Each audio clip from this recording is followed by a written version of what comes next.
You are listening to The Real Estate Ride. Make sure to subscribe and enjoy the show. You could be saying to yourself, well, I don't need any of this. My partner and I are great friends, or my partner and I are married and have been fine, or my partner and I, have known each other since grade school.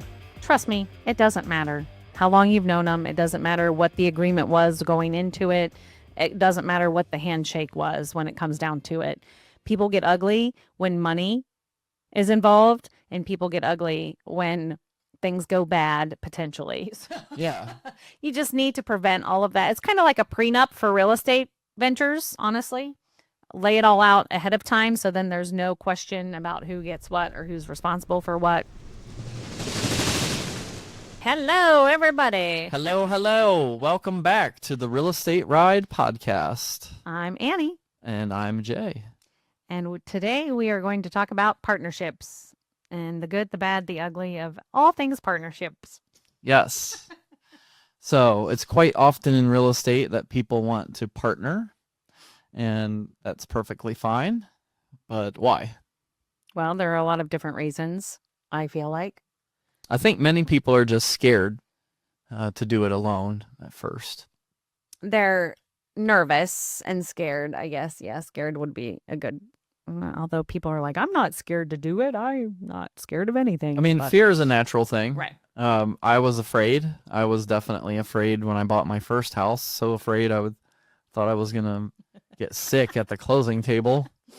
So I was so nervous. And so I think to recognize first that that's a natural reaction. And I laugh, but he was very nervous, and we can laugh about it now, but it was a very real thing. And in fact, sometimes we get nervous still 2 decades later. Yeah. Depending on what we're doing with the property and who we're doing it with and all the thing and the price point and all of that. So yeah. So knowing your why, like why are you starting this partnership, is a very important question for you to discuss with your partner or partners. And sometimes the partnership can be set up for long-term use, meaning multiple situations, multiple properties, multiple years, whatever the case may be. And sometimes partnerships are set up strictly for the property that you're working on.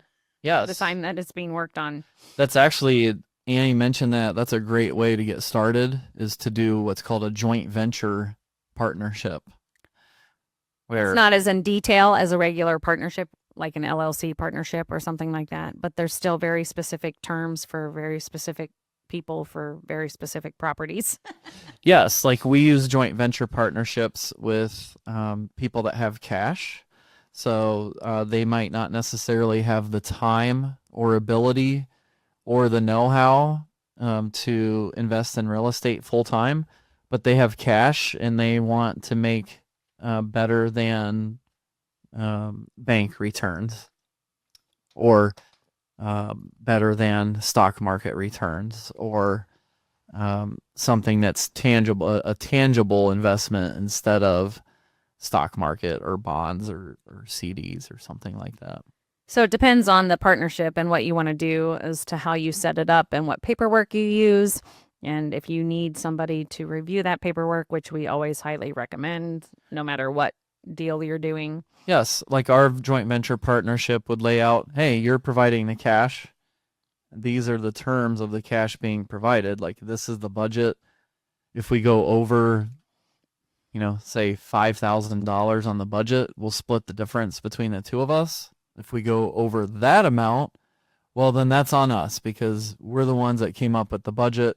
We're the ones that Are doing the work. Developed it. We're doing the work. And so I think that's fair. And so you have to decide if that would be fair to you. It also determines on how much money they're lending and what the terms of the money is, like Jay said. And then, if there's interest rate that they get on top of that, if they're splitting the profits from the flip. Yes. If it is a flip, if they're splitting the profits from a rental, if you're keeping it as a rental or an Airbnb or whatever the case may be. It just lays out everything in that JV agreement. Yeah. And, if you're selling it, who gets to list it? Who's responsible for finding the realtor, or who's listing it? What percentage? Mm-hmm. Are we staging it? Are we not staging it? Who's paying for that? Is it coming out of the budget? who's paying for the holding costs, who pays for the insurance, who pays for all of the things. Yes. And it's the length. Like if this project goes over, you can say, oh, we're going to split the profit on this deal 50-50. But if it takes 5 years to flip it, well, you didn't make any money. Right. Right. Potentially. And so you can put provisions in there like, hey, this is a 6-month deal. We'll put in a 2-week or a 4-week extension time frame. And then if it goes past that, then the partner who's the operator doing the work, their percentage could go down, or you charge a per diem, so a fee per day for going over. Right. So we have a similar situation that we have a JV partner on a flip where they wanted to invest with us. They don't want to do it by themselves. They want us to run the projects. They want us to run the rehab. They want us to find the house, basically. They just have money to give us, right? Yeah. So we put that into a JV, and they gave us 100 days to finish the project. And after 100 days, we get charged per day a fee. So you have 100 days to, once the house is in contract and sold, closed at a title company to the new owners, being us and these people that we are JVing with, Or just or them the JVers with a joint venture agreement attached. which is how this one is. Once that's closed, done, you have the keys in hand. Then that 100 days starts. Yes. And then we split it up into draws or phases. So obviously, like this project's an $80,000 project. We don't need, nor can we use $80,000 all at once. Okay.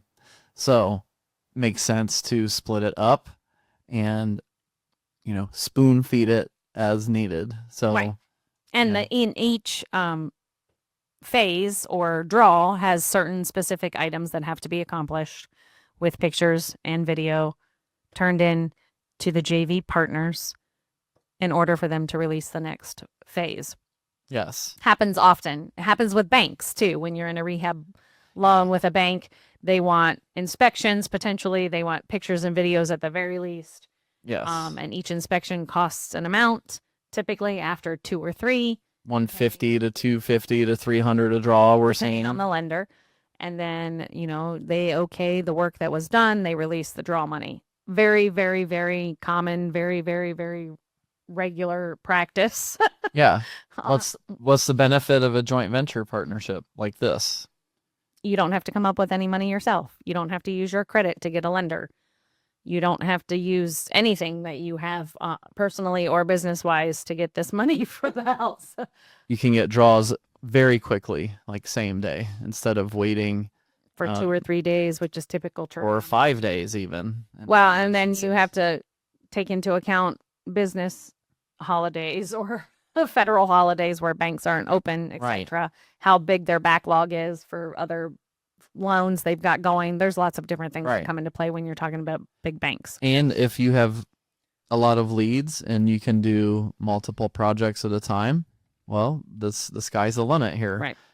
If you can find 5 properties and 5 teams to rehab them, then you can rehab 5 houses at once in this type of situation, where you probably wouldn't be able to do that if you were getting hard money loans. You still have to put down payments down, closing costs, and so you may need $25,000 to $35,000 to work on one project at a time. Where in this instance, you could work on as many as you can find that are going to be good candidates for a flip. Yep. Or rental, whatever the case may be. And we also look at, it's benefiting Jay and I to have a JV agreement, because then we don't have to come up with the down payment money. We don't have to come up with the holding cost money potentially. We don't have to come up with use our personal credit or our bankability is what I call it. And we are also helping the JV partner or partners increase their 401k, potentially increase their savings account, potentially increase their knowledge on real estate definitively. Yes. And to help them create wealth for themselves, their family, whatever the case may be. So we really look at, who can we work with that makes it a win-win for both of us. Yes. Not just the person that's lending us the money and they're going to put us through the rigmarole of all of it and, Yes. expect us to do 100% of the work and they get 50% of the profit. Those are not partnerships that we enjoy. We have been in partnerships like those before, not going into those partnerships thinking that was the case, but being in that partnership and it ended up being the case where we do 80, 90, 100% of the work and they get 50% of the profit. And that's why you want to line out like who's doing what, who's responsible to do what, because a lot of times, like Annie said, the percentage is split in the operating agreement is the basically the bylaws of your LLC that you're going to form, which is a partnership, a regular partnership. Like we've talked about JV partnerships up to this point, but in a regular partnership LLC situation, there's an operating agreement that lays out all of the specifics as to who's doing what, the percentages of the profits, the percentages of the distributions, the percentages of the contributions, whatever the case may be. Yes, who's putting in what money and what their responsibilities are. Who's putting in the time, what's everybody doing, because you will find that in many cases, one partner is doing 80% of the work and they're getting 50% of the profit.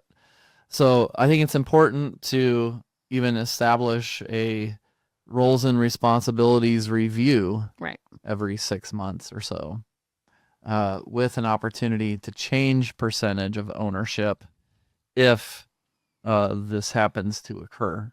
If you can preset these expectations up front, then it makes it a lot easier to talk about it later on. For sure. When there's a challenge, instead of just ignoring it or talking to everyone about how crappy your partner is except your partner. Right. That's what I was going to say. And, being able to speak to your partner is important too, because whether it's, a little thing that's nagging at you can turn into this big problem when all that needed to happen was a conversation, like Jay said, that could have been nipped in the bud, 30 seconds in or whatever the case may be. Partnerships are tricky. That is why I should say we strongly suggest that you set it up legally, officially, with the state. Have an attorney look over the paperwork. All of our coaching students have access to our paperwork, but our paperwork is done for the state of Ohio and the state of Florida where we do business. Not all states are the same. Not all states have the same responsibilities or prerequisites or requirements. Yes, and you may have different needs and different goals and tasks, and so it's important to always have an attorney review your paperwork, even if you are in the same state as us. Right. I think it's really important to do a vision exercise for where you are and where you want to be, where you want to go, and go over that with your partner. If you need or want help with that, let us know. We do that with all of our coaching students before they even really do anything. That's the first assignment that we give them, is to do a vision exercise, not only personal, but as business as well. And we don't have them do it with their significant other or their business partner. We have them do it separately from scratch. And then we evaluate that with their business partner or significant other independently and together. Why would you do that? Well, you may discover that your cash business partner is going to retire in a year. Right. And so you start building this big business, start doing this thing. And they don't want any part. And now they're like, hey, I'm done. Probably shouldn't have picked that partner, right? Because they're in a different visionary period of their life. Maybe you do, but you know that that's like a small glimpse of time that you have to work with them, right? So you know that they want to retire in a year, so you have 365 days to do as many deals as you want to do potentially, but that's the stuff that you need to hash out. So vision exercises independently and then bringing them together are very crucial in my opinion, but also very helpful to figure all of that out. and doing a personality test. So, what are your strong traits and your weak traits compared to theirs? We use the DISC test by Tony Robbins. It's on his website for free. Yep. And then we also use predictive index, which is another test that we have access to through our network as well. So, Yep. If you need a referral for any of that, let us know. Right. Let us know. We're here to help. Okay. So, Another important item is what I like to call the separation plan. So the exit strategy. preset it. Like, how are you going to determine if you split up, quote unquote, split up, who gets what? Right. Like, if you have rentals, selling those, or are you getting bought out? Yeah, like, does each person pay for their own independent appraisal, and you then compare the two and average them out, and that is the value of the asset versus what's owed on it? Or Or do you hire somebody together and take that as gold? right. Or do you try to arbitrate it together first, and the backup plan is the two appraisals to separate it out? And you could be saying to yourself, well, I don't need any of this. My partner and I are great friends, or my partner and I are married and have been fine, or my partner and I, have known each other since grade school. Trust me, it doesn't matter how long you've known them. It doesn't matter what the agreement was going into it. It doesn't matter what the handshake was when it comes down to it. People get ugly when money is involved, and people get ugly when things go bad potentially. So yeah. you just need to prevent all of that. It's kind of like a prenup for real estate ventures, honestly. Lay it all out ahead of time, so then there's no question about who gets what or who's responsible for what. I'd say a big one is, like, say you're flipping a house, right? And you had a budget, you happen to go over budget. That does happen. Yep. Who is paying for that? Are the partners splitting it? And if so, do both the partners have money to split it?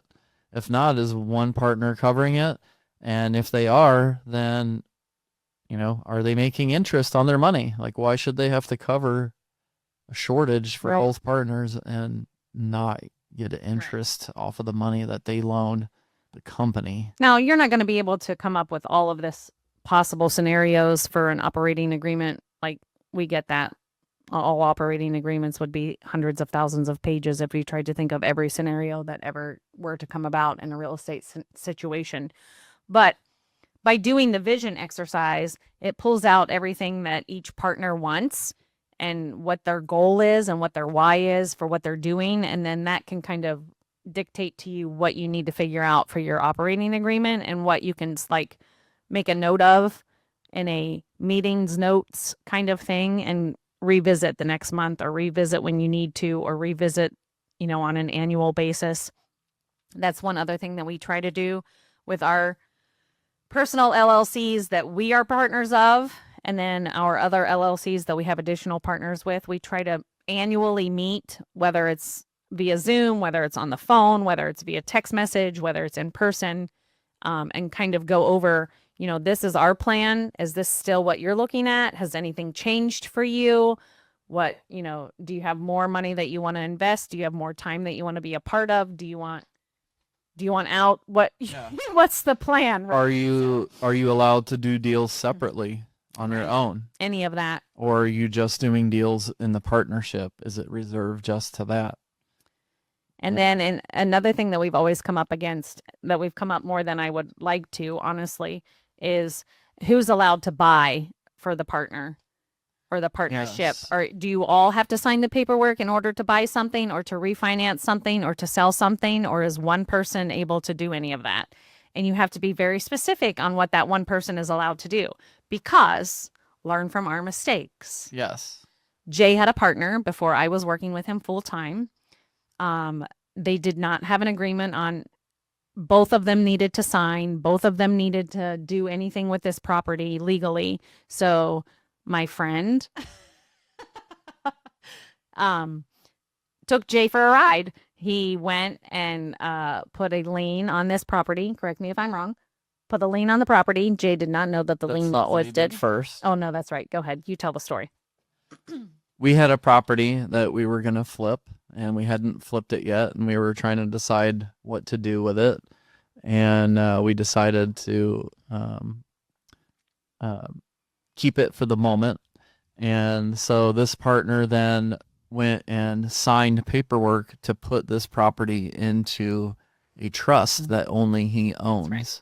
And so now it's out of an LLC that I'm part owner in, and now it's in a trust that I own nothing of. That he was the sole owner of. Then he put a mortgage on the property and took money out And then showed up at the door of the property and told the with tenants in it. tenants that he was the landlord and that they needed to pay him instead of paying us.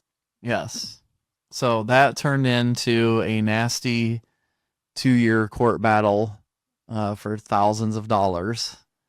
And this is why we're having this episode for you, to save you 2 years of sleepless nights Yeah, and lots of money and thousands of dollars gone to an attorney. to an attorney that you never wanted to hire. But long story shorter anyway.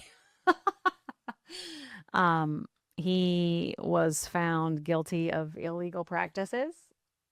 He just signed the property over. Yeah. And- In lieu of being found guilty of illegal Yeah. practices. And I had to sign a non-disclosure, so I can't tell you who it was Or where or the what. property address or anything like that. So That's as far as we're getting that- involved in that conversation. you know enough not to do it. Right. So again, back to just make sure everything is laid out as far as your partnership is concerned, that all of your I's are dotted, all of your T's are crossed, everything is reviewed by an attorney. You are good with it. Your partner is good with it. And then it should be rock solid. And Yeah. there's always going to be issues potentially. We had a rock solid partnership agreement. Everybody was happy. Turns out it ended up being we were doing about 75% of the work. He was doing about 25% of the work. So then we had that conversation and we agreed to buy him out. And we're still friends with him because the partnership agreement was laid out to begin with. Yeah. I mean, that's the biggest thing. Partnerships can get ugly, especially when it breaks apart, depending on why it breaks apart. So to prevent stress, headaches, legal battles, losing money, losing friendships, just lay it out. Because no matter how good of friends you are, business is business and friendship is friendship. Family is family, depending on who your partnership is with even. And it can and will get ugly potentially. Yep. And then make sure if and when you do dissolve your partnership that you then execute the proper paperwork for that. And dissolve it with the state. as So, well. are you keeping the LLC and becoming full owner?